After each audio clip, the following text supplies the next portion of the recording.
Pandemi COVID-19 telah memberikan pukulan telak terhadap industri penerbangan di seluruh dunia. Bahkan, sudah banyak maskapai yang memutuskan untuk melakukan perampingan sebagai bentuk efisiensi keuangan perusahaan.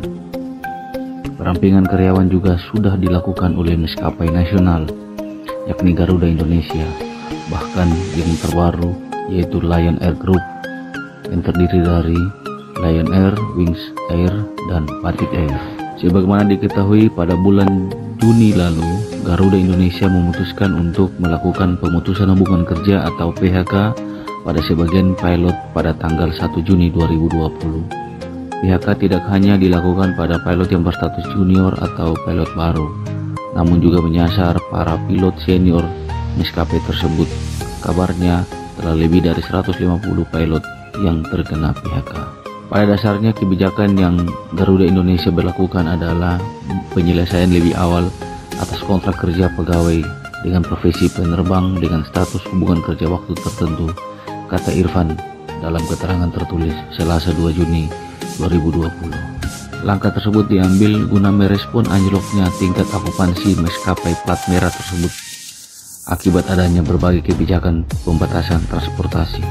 Penurunan tingkat okupansi juga dirasakan oleh Lion Air Group.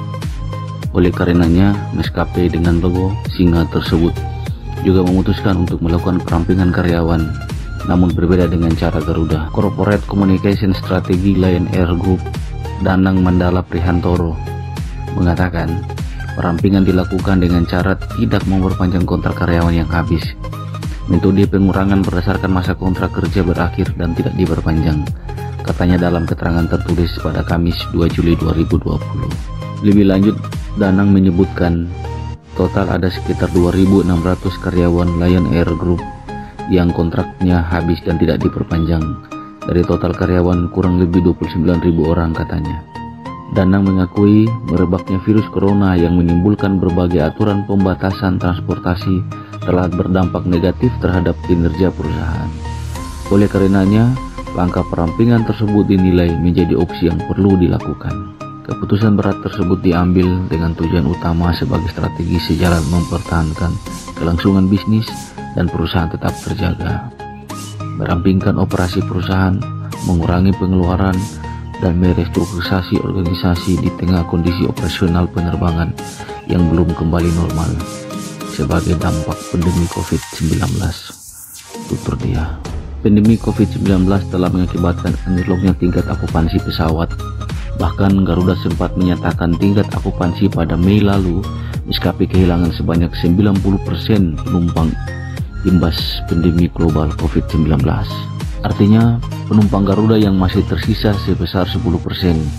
Mei ini jumlah penumpang compare year on year itu tersisa 10%. Saya lebih senang menyebut tersisa. Saya nggak mau bilang turun 90% meskipun itu yang terjadi, kata Irfan.